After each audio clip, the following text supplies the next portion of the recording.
ഇന്ന് നമുക്കൊരു അടിപൊളി ചെമ്മീൻ റോസ്റ്റ് ഉണ്ടാക്കി നോക്കിയാലോ. അപ്പോൾ അതേ വലിയ ചെമ്മീൻ കിട്ടിയിട്ടുണ്ട് കേട്ടോ. അപ്പോൾ അതിൻ്റെ ഉള്ളിലത്തെ ആ നാരൊക്കെ ഒന്ന് കളയട്ടെ. അത് കളഞ്ഞ് വൃത്തിയാക്കിയിട്ട് നമുക്ക് ഇച്ചിരി മഞ്ഞൾപ്പൊടിയും ഉപ്പും ഇച്ചിരി വെളിച്ചെണ്ണയും കൂടെ ഒഴിച്ചിട്ട് നല്ല പോലെ മിക്സ് ചെയ്ത് മാറ്റി വെക്കാം.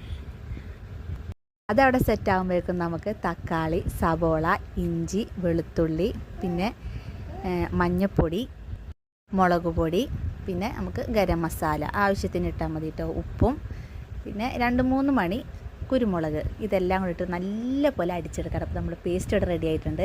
ഇനി നമുക്കതൊന്ന് റോസ്റ്റ് ചെയ്തെടുക്കാവേ. പുതിയ കൂട്ടുകാർ ആരെങ്കിലും നമ്മളെ ചാനൽ സബ്സ്ക്രൈബ് ചെയ്യാതെ കാണുന്നുണ്ട്, സബ്സ്ക്രൈബ് ചെയ്ത് സപ്പോർട്ട് ചെയ്യുക. നമ്മളെ വീഡിയോ ഒരുപാട് പേര് കാണുന്നുണ്ട്, പക്ഷെ ആരും സബ്സ്ക്രൈബ് ചെയ്യാതാണ് കാണുന്നത്.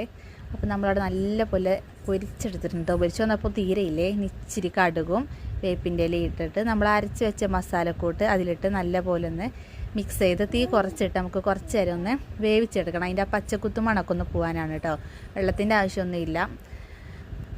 അപ്പോൾ നല്ലപോലെ അടച്ച് വെച്ച് നല്ല കുറുകി വരുമ്പോൾ നമുക്ക് ഇനി ആ പൊരിച്ച് വെച്ചേക്കുന്ന അതിനകത്ത് വെച്ചിട്ട് ഇളക്കാം. ഇളക്കിയിട്ട് നമുക്ക് പിന്നെയും ഒന്ന് അടച്ച് വെച്ച് നല്ലപോലെ തിരിച്ച് മറിച്ച് ഇളക്കിയൊക്കെ ഇട്ട് ഇടയ്ക്കിടയ്ക്ക് തുറന്നു നോക്കി ഇളക്കി സെറ്റാക്കണം കേട്ടോ, അതിൽ മസാല പിടിക്കാനായിട്ട്. അപ്പോൾ ദേ നമ്മുടെ സാധനം ഇവിടെ റെഡി ആയിട്ടുണ്ട്.